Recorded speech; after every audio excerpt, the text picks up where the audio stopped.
The room was white and oppressive. The walls were pristine, but not because they'd been prepared for visitors, but because they'd been meticulously scrubbed with bleach time and again. I could smell it in the air and taste the acidity of it on my tongue, a somber reminder of what happened in that place every day. People went there to die. The sun spilled through the small window of our dark room, trying desperately to remind us the world outside was still bright, and dust danced through the light and settled across the chair arms and tabletops. Head bowed and eyes closed, Dad stood silently, his arms a straitjacket across his chest, folded so tightly it looked as though he was struggling to breathe. I studied him as I sipped water from a paper cup. Since I was young, my dad never seemed to age.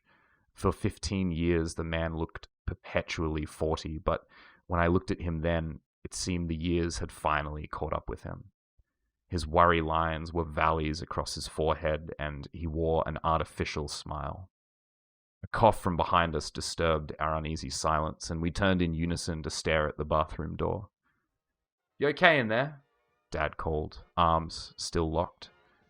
"Just dealing with the toot, mate," Grandpa called back. I stifled a laugh before glancing at Dad, whose artificial smile thankfully was no more, replaced instead with an expression of amusement and mild discomfort. He shook his head back and forth and said, "That's Grandpa," and shrugged. Suddenly, the bathroom door flew open and out walked Grandpa in a blue hospital gown.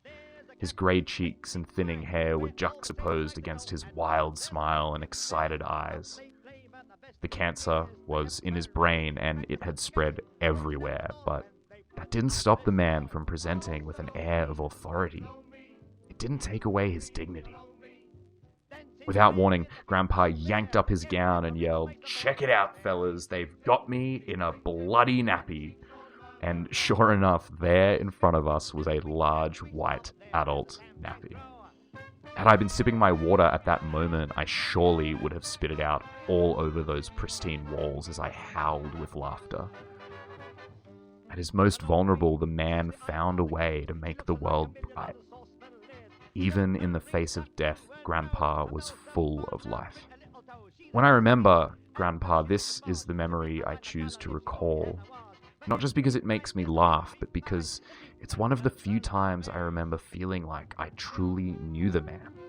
I've always heard stories of Grandpa's shenanigans, like how after a few Sauv Blancs he'd often sing Salome by Harry Roy and his band, regardless of context, even if he happened to be in the middle of a crowded restaurant.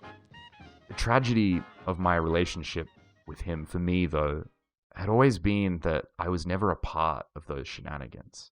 Whenever I had the opportunity to get to know Grandpa, I shied away. I never called him or wrote to him. I never made an effort, and so I never knew him.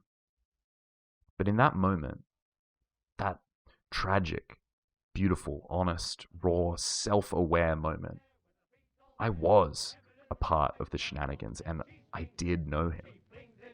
For the next 10 minutes, Dad continued to struggle to contain his embarrassment, Grandpa continued to dance across the room, and I continued to laugh hysterically in appreciation for a man who always knew how to light up a room, thankful that I finally got to see it firsthand.